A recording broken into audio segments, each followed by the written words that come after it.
तो स्टूडेंट्स आपने यहाँ पे बेसिक क्राइटेरिया पढ़ा कि किसी भी नॉन एंटी सबसेट को सब ग्रुप बनने के लिए कौन कौन सी कंडीशन होल्ड करनी पड़ेगी। तो उसमें हमने पढ़ा कि आपकी क्लोजर प्रॉपर्टी होगी नेसेसरी कंडीशन में, फिर आपने वहां पे एसोसिएटिव लॉ को एग्जिस्ट कराया और इनवर्स का भी वहां पे आपने जिक्र करा, और उसके साथ साथ आपने लेफ्ट कैंसिलेशन लॉ और राइट कैंसिलेशन लॉ को होल्ड कराया। Is it clear? All of the student getting my point? Good. Now I move to next theorem, right? तो नेक्स्ट थ्योरम क्या है? Theorem number 2।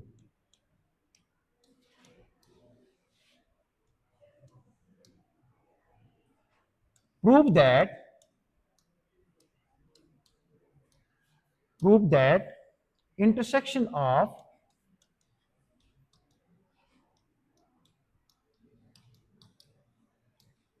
two subgroup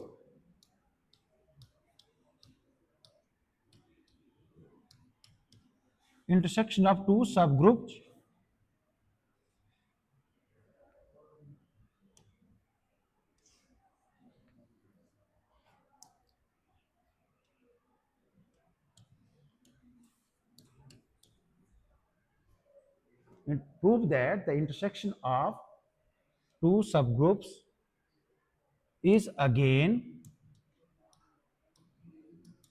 a subgroup of a group। Group को थोड़ा मैंने capital में लिख दिया, right? कहने का तात्पर्य है कि आप ये प्रूफ करके बताएं कि if H and K are two subgroup of G, the intersection of both is again a subgroup of G, right? तो आप इसको हम कैसे करेंगे?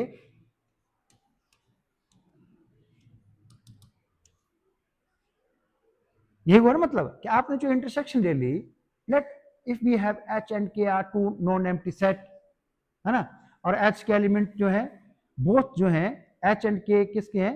अगेन एक नॉन एम्प्टी सेट है G जिस उसको बिलोंग करते हैं, और उनकी जो इंटरसेक्शन आ रही है, इंटरसेक्शन मींस कॉमन एलिमेंट्स जो है, तो जब उनका कॉमन एलिमेंट्स आ रहे हैं तो वो भी किसको बिलोंग करते हैं? G को बिलोंग करेंगे। और उसमें वो क्या करेंगे? बिलोंग करने के बावजूद वहां पे वो ग्रुप की प्रॉपर्टी को भी होल्ड करेंगे, क्योंकि जो इंटरसेक्शन को आपने सब ग्रुप बोला है, तो सब ग्रुप अपने आप में क्या होगा? ग्रुप होगा। अपने आप में क्या होगा? ग्रुप। जब वो ग्रुप होगा तो ऑब्वियस सी बात है कि वो ग्रुप की 4 प्रॉपर्टी को सेटिस्फाई करेगा, ठीक है? तो हम क्या करते हैं? Let H and K are two subgroup GROUP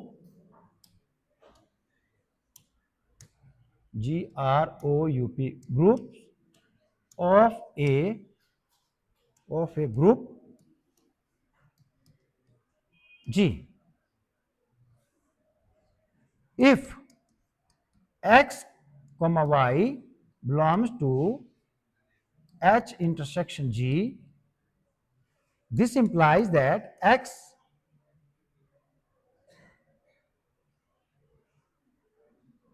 Y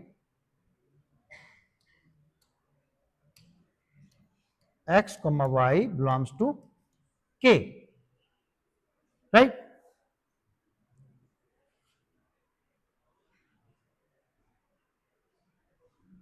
belong करता है और एक्स वाई किसको बिलोंग करता है?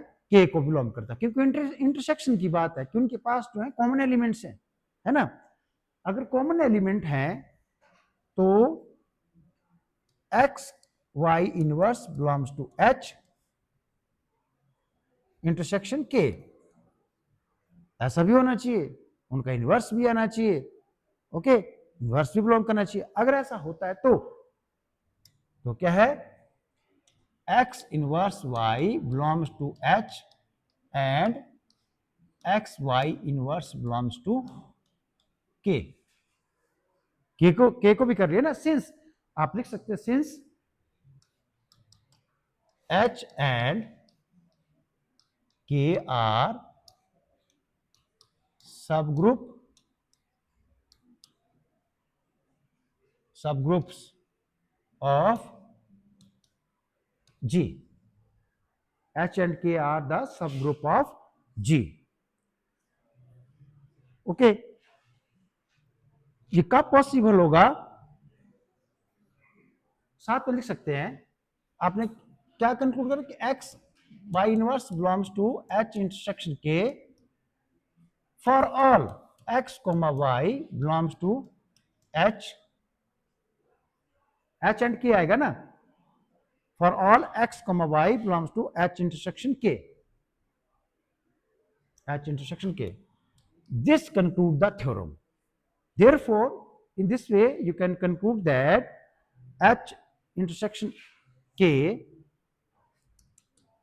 therefore H intersection K is a subgroup of G. Right, तो क्या था थ्योरम कि आप प्रूफ करके बताएं कि intersection of two subgroup is again a subgroup of A group. आपने सिंपल सा लिया कि आपने एच एंड के को सब ग्रुप माना, और वो क्या थे? नॉन एम्प्टी सबसेट थे, किसके? जी के थे। तो एक्स वाई अगर एच को बिलोंग करता तो एक्स वाई के को बिलोंग करता है, तो एक्स वाई इनवर्स भी आपने होल्ड करा दिया, राइट?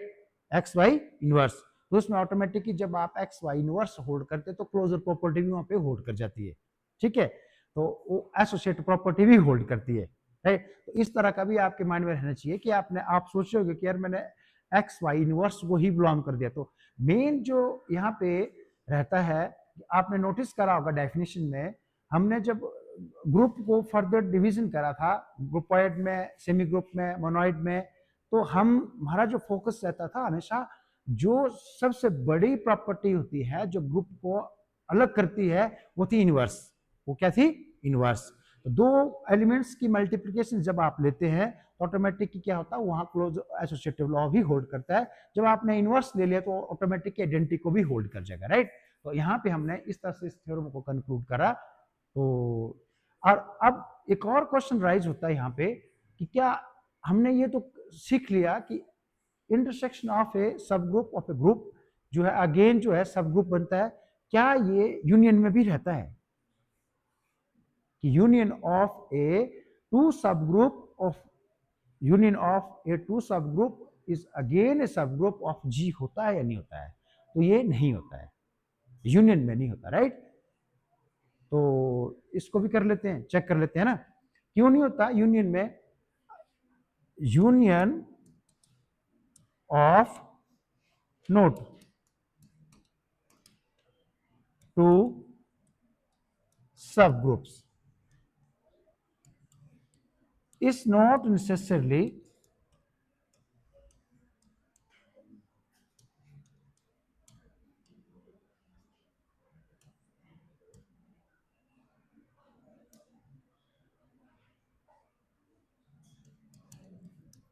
a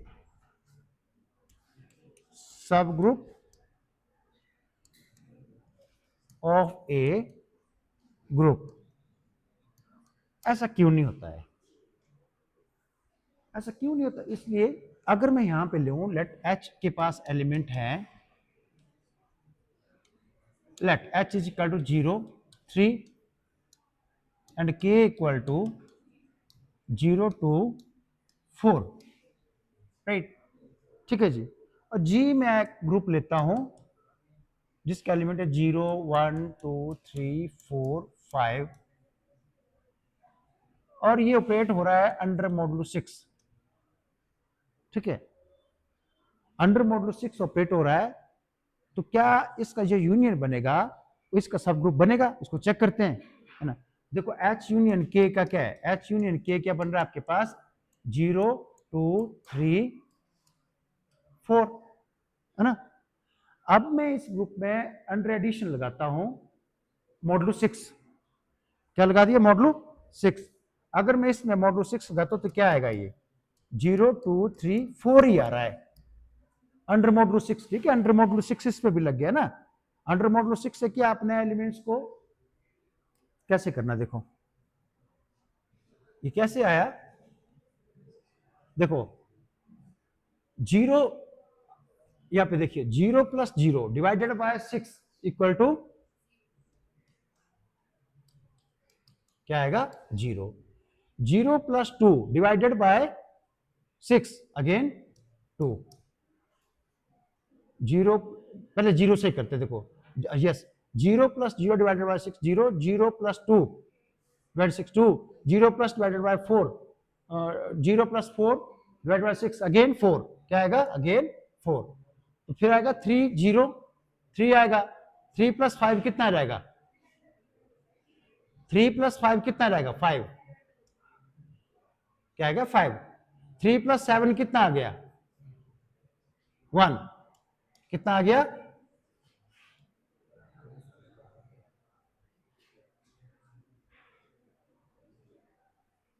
ठीक है ना? ये 6 2, 0 plus divided by 4 4, 0 plus 3 divided by 6 3, 0 plus divided by 5 0 plus divided by 2 कितना हो गया? 5। ठीक है जी। 3 प्लस 4 डिवाइडेड बाय 6 1, रिमाइंडर 1।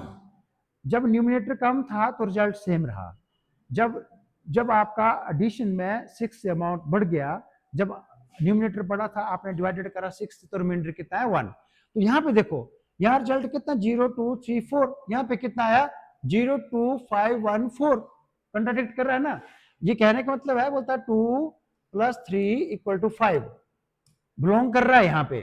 और इस यूनियन में तो बिलोंग ही नहीं कर रहा है, इस यूनियन में क्या कर रहा है?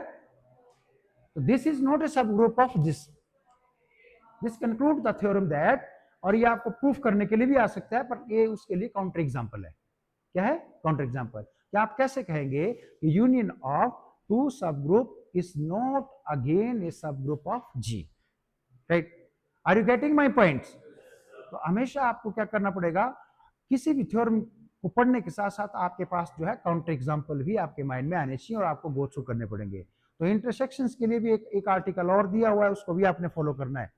ओके, तो आई होप दैट कि आपने आज का लेक्चर फॉर लर्न करा होगा। और रेज हैंड कीजिए, कितने स्टूडेंट को समझाया ये? लीजिए, ले लो बच्चा, कितने स्टूडेंट्स को यहाँ पे आपके पूरा फॉलो हो गया है? आपको नहीं आया बच्चा समझ? जिसको समझ आया रेज हैंड करेंगे, प्रॉपर करेंगे। ओके, क्योंकि यही प्रूफ होता है कि आप जो क्लास में पढ़ते हैं वो क्लियरली आपको समझ आया नहीं आया। राइट? तो थैंक यू वेरी मच।